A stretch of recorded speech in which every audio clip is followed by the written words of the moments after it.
మేడ్చల్ జిల్లా బోడుప్పల్లో MLA Samuel ఇంటిపై దాడిని ఖండించిన కాంగ్రెస్ పార్టీ నేతలు.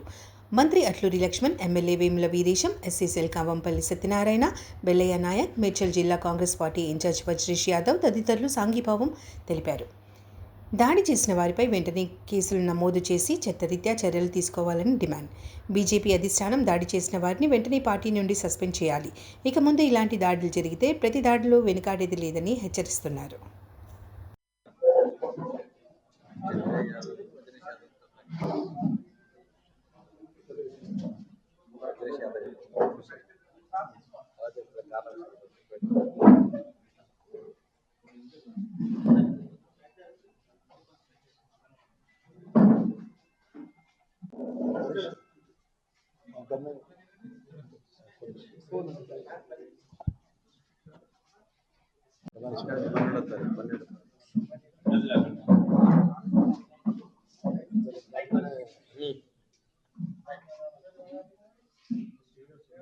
మీడియా మిత్రులందరికీ కూడా నమస్కారం.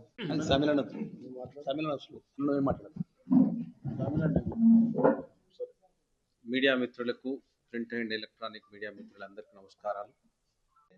మా సామ్యులన్న వ్యక్తిగతంగా మాట్లాడిన అంశంలో కూడా బేషరతుగా యావత్ తెలంగాణ ప్రజానికి ఆ జరిగిన వ్యాఖ్యల మీద క్షమాపణ చెప్పడం జరిగింది. బేషరతుగా అన్ని విధాలు కూడా వేడుకోవడం కూడా జరిగింది. జరిగిన తర్వాత ఈ విధంగా చేయడం వ్యక్తిగత హేనీయం, తీవ్రంగా ఖండిస్తున్నాం. మరి భవిష్యత్తులో కూడా మేము భారతీయ జనతా పార్టీని ఇదే విధంగా చేస్తాం, ఈ విధంగా దాడులు చేస్తామంటే చట్టం తన పని చేసుకుంటూ పోతుందని చెప్పేసి మీ ద్వారా మనం చేస్తున్నాం. మా అన్నగారు, మా అందరికి పెద్దన్నలాగా మందల శామ్యూల్ గారు, అదేవిధంగా మానకొండూరు శాసనసభ్యులు, మా రాష్ట్ర ఎస్సీసీఎల్ అధ్యక్షులు కావంపల్లి సత్యనారాయణ గారు, మా అన్నగారు వేముల వీరేశం నకరకల్ ఎమ్మెల్యే గారు, అదేవిధంగా ఈ నియోజకవర్గం సంబంధించినటువంటి ఇన్ఛార్జ్గా ఉన్నటువంటి వజ్రేష్ యాదవ్ గారు, మా మిత్రులు, మా శ్రేయభిలాషులు, ఇప్పుడు కూడా ఈ రాష్ట్రంలో ఎవరి కష్టం వచ్చినా నేను ఉంటా అని చెప్పి గిరిజన నాయకుడిగా మా బిల్ల నాయక్ గారు, ఇంకా సహచర చాలామంది మిత్రులు, మా లోకల్ కార్పొరేటర్ కిషోర్ గారు, మా దళిత కుటుంబ సభ్యులందరూ, వివిధ హోదాలో ఉన్నటువంటి మా మిత్రులందరూ కూడా ఈరోజు మా మీడియా మిత్రులందరికీ ప్రత్యేకంగా మీ ద్వారా యావత్ తెలంగాణ ప్రజానికని మనం చేసిందంటే, మొన్న 12వ తారీఖు ఏదైతే మీటింగ్లో జరిగిన విషయంలో మేము అందరం బాధపడ్డం, చింతించినాం. దానికి మా మందల శామ్యూల్ గారు కూడా బేషరతు కూడా క్షమాపణ చెప్పినాడు యావత్ తెలంగాణ ప్రజలు ఉన్నటువంటి అని అనుకున్నటువంటి అనుచిత మాటలు మాట్లాడినందుకు బేషరతుగా క్షమాపణ చెప్పడం జరిగింది. మేమందరం కూడా పరోక్షంగా ప్రత్యక్షంగా వారు వ్యక్తిగతంగా మాట్లాడిన విషయం వ్యక్తిగతంగా వారు క్షమాపణ కోరడం జరిగింది. క్షమాపణ కోరిన తర్వాత ఈరోజు ఉదయం 11 గంటలకు వచ్చి మరి కొంతమంది ఆకతాయిలు, మరి భారతీయ జనతా పార్టీ నాయకులుగా ఇప్పుడే అంటున్నారు, వాళ్ళు BJP party నాయకులన్నా Bharatiya Janata party నాయకులు, కాషాయ కండువ మెడలో ఉన్నది, వచ్చి ఇంటి ఏదైతే శామ్యూల్ గారు ఉండేటువంటి నివాసం ఉండే ఇంటి దగ్గర కుటుంబ సభ్యులు ఉంటారు, పిల్లలు ఉంటారు, కోడళ్ళు ఉంటారు, అదేవిధంగా అందరూ ఉన్నారు. అప్పుడే శామ్యూల్ గారు బయటికి వెళ్ళినారు. కోడిగుడ్లతో దాడి చేసి విచక్షణ రహితంగా నోటికి ఎంత వస్తే అంత వారు మాట్లాడిన మాటకు బేషరతు క్షమాపణ చెప్పిన తర్వాత మేమందరం కూడా బాధపడి విచారణ వ్యక్తం చేసి, వ్యక్తిగతంగా నువ్వు మాట్లాడిన మాటకు నువ్వు క్షమాపణ చెప్పాలని కోరిన వెంటనే వారు వెంబడే వారి మాట వాపసు తీసుకొని క్షమాపణ చెప్పడం.